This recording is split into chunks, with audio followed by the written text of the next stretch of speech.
Pare, tingnan mo. Napaka-sexy naman ng pulubi na to. Panigurado ako kapag yan ay naliguan, napakaganda niyan.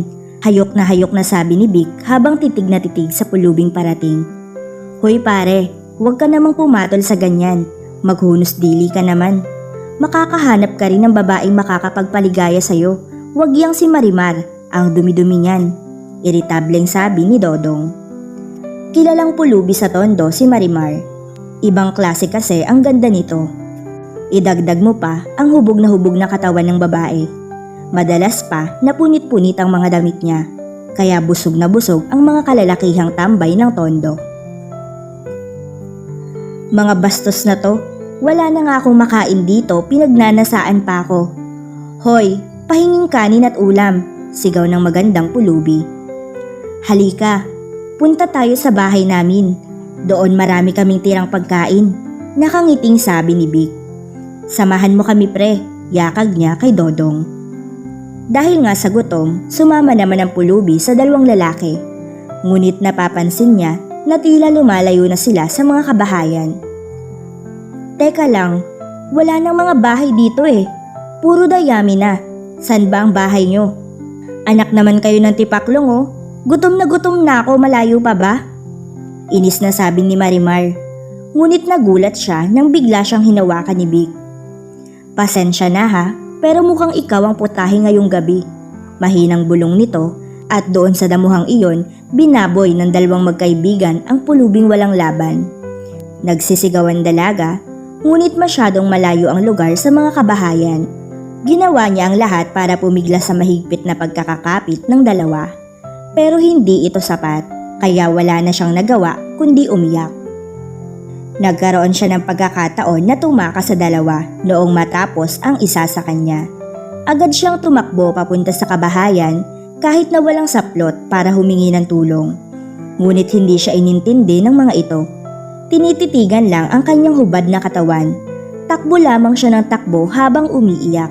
Nagulat na lamang siya nang may isang kotseng tumigil sa harap niya. Saka siya binalot sa isang jacket. Miss, okay ka lang ba? Bakit wala kang saplot? Saan ang bahay mo? Ihahatid na kita. Alok ng isang lalaki. Walang sinagot na isang tanong ang dalaga.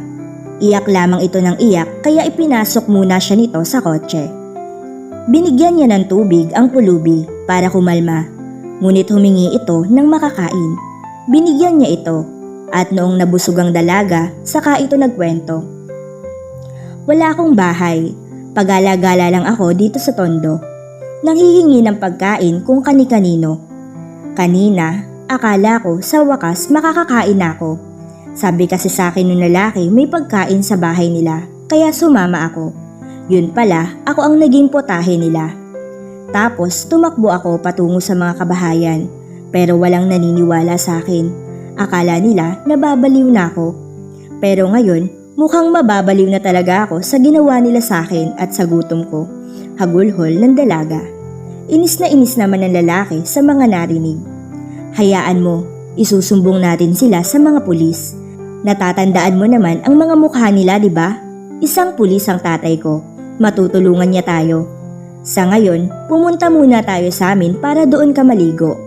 Ihihiram kita ng damit sa kapatid ko. Sabi ng lalaki, sabay mabilis na pinaandar ang kotse.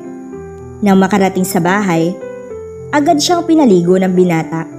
Hindi niya inintindi ang mama niyang nagtatatalak dahil sa babaeng hubad na dala niya. Pagkatapos ay agad silang pumunta sa presinto. Sakto naman na duty ang kanyang ama. Doon ipinakwento niya muli sa dalaga ang buong pangyayari. Agad namang rumesponde ang mga pulis at hinanap ang mga may sala. Sa kabutihang palad, nadakip ang mga ito. Nagmamakaawa sila sa dalaga na wag silang ipakulong.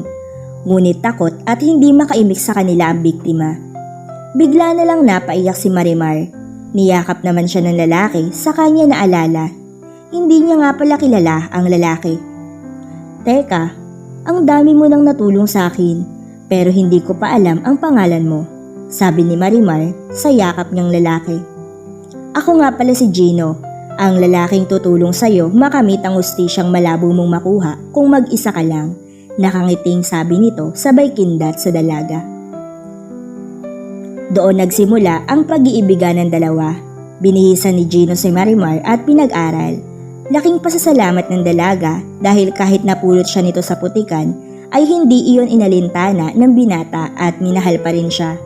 Tunay ngang sa dami ng tao sa mundo na mananakit at susubok sa katatagan natin ay may isang nilalang na magpapatunay na may kabutihan pa rin.